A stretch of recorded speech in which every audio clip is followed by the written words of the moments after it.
रायसेन में 6 साल की बच्ची से दुष्कर्म करने का आरोपी सलमान भोपाल से गिरफ्तार हुआ। उसने पुलिस कस्टडी से भागने की कोशिश की तो पुलिस ने उस पर गोली चला दी। अब पुलिस ने उसे अस्पताल से डिस्चार्ज कराकर फिर सलाखों के पीछे डाल दिया है।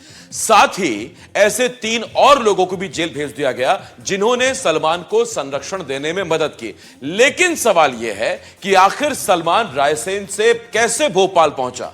इतनी खोजबीन के बाद भी, इतनी सख्ती के बाद भी वो कैसे पुलिस की नजरों से बचता रहा? जवाब जानने के लिए हमारी ये रिपोर्ट देखिए।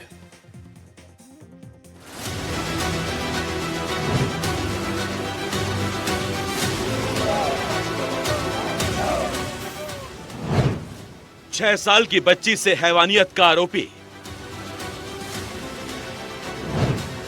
रेप के बाद कैसे फरार हुआ सलमान? 3 दिनों तक कहां छुपकर बैठा रहा सलमान? किसने की सलमान की मदद? ये वो सवाल है जिनका जवाब हर कोई जानना चाहता था। आज हम आपको इन सवालों के जवाब बताने जा रहे हैं, लेकिन सबसे पहले आपको बताते हैं कि 21 नवंबर की रात आखिर हुआ क्या था। रायसेन के गौहरगंज इलाके में 21 नवंबर की रात 6 साल की एक बच्ची लापता हो गई। रात 8 बजे के बाद परिजनों ने बच्ची की तलाश शुरू की। करीब आधे घंटे बाद बच्ची जंगल में मिली। रात को ही बच्ची को थाने लाया गया। रात को 10 बजे उसे अस्पताल लाया गया। देर रात उसे भोपाल एम्स लाया गया, जहां बच्ची का इलाज अभी भी जारी है। इस वारदात के बाद पूरा रायसेन उबल पड़ा। सिर्फ रायसेन ही नहीं, बल्कि पूरे प्रदेश से बच्ची के लिए इंसाफ की मांग उठने लगी। रैलियां, प्रदर्शन, चक्का जाम होने लगे। पुलिस पर आरोपी सलमान को पकड़ने का दबाव बनने लगा। लोग आरोपी को पकड़कर फांसी देने की मांग करने लगे। मैं ये चाहता हूँ, एक दिन में लॉकडाउन बंद हो सकता है, नोटबंदी हो सकती है, सब कुछ हो सकता है। हमारी गांव की बेटी को 5वां 6वां दिन है तो इंसाफ को नहीं मिल सकते हैं कि हमारे आपसे कुछ नहीं हो पा रहा है ना, तो हमसे बोल दो, हमारे हवाले कर दो उसको। किससे नहीं हो पा रहा है ना, तो हमारे हवाले कर दो, हम उसको हमारे हिसाब से सजा देंगे।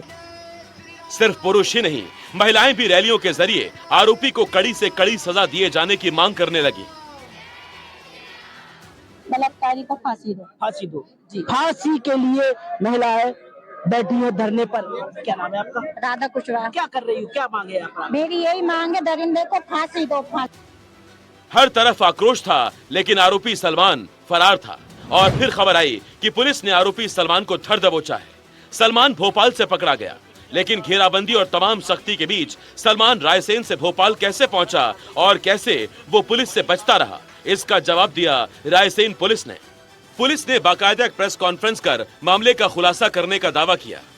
पुलिस का दावा है, रेप के बाद आरोपी सलमान एक दुकान पर पहुंचा और वहां से उसने सिगरेट खरीदी। इस दौरान पीड़ित बच्ची के पिता उसे पकड़ने दौड़े, लेकिन सलमान जंगल के रास्ते से फरार हो गया। इसके बाद उसने जंगल में एक झोपड़ी से 2 मोबाइल फोन चुराए और अपनी शर्ट बदल ली। इसके बाद उसने ट्रैक्टर से लिफ्ट ली और फिर वो गौहरगंज कोर्ट के पास उतरा, जहां से उसने बस से भोपाल तक का सफर किया। इसके बाद उसने करोंद मंडी में एक पुरानी बिल्डिंग में रात गुजारी। काम की तलाश में उसकी मुलाकात ठेकेदार जैद खान, मकान मालिक इंसाफ हुसैन और शहजाद खान से हुई। आरोप है कि इन तीनों ने उसे आश्रय और संरक्षण दिया। अगले 3 दिनों तक वो उनके ही मकान में मजदूरी का काम करता रहा, लेकिन अपने लिए किराए का कमरा ढूंढते वक्त सलमान को एक शख्स ने पहचान लिया और पुलिस को उसके बारे में खबर कर दी, जिसके बाद सलमान पकड़ा गया। अब सवाल यह है, इसके बाद क्या हुआ? क्यों पुलिस को सलमान पर गोली चलानी पड़ी? इसका जवाब सुनिए एसपी आशुतोष गुप्ता से। जिसमें कि उसने जब गाड़ी पुलिस की जा रही थी और वो जब पंचर हो गई, तो जब पुलिसकर्मी उसको देखने के लिए एकाएक उतरे थे, उसने जो है भागने का प्रयास किया था वहां से, और जो है पुलिस की जो है पिस्टल छीनने का भी प्रयास करके और पुलिस के ऊपर फायर किया था। इसके संबंध में धारा 307, 109 बीएनएस का एक अलग से अभियोग जो है वो मुलजिम के ऊपर पंजीकृत किया गया है, जिसकी विवेचना की जाएगी। सलमान और उसे संरक्षण देने वाले आरोपी सलाखों के पीछे हैं। अब इंतजार उस सजा का है जो बाकी लोगों के लिए एक नजीर बने और उस मासूम के लिए सच्चा इंसाफ। एनडीटीवी के लिए रायसेन से पवन सिलावट की रिपोर्ट।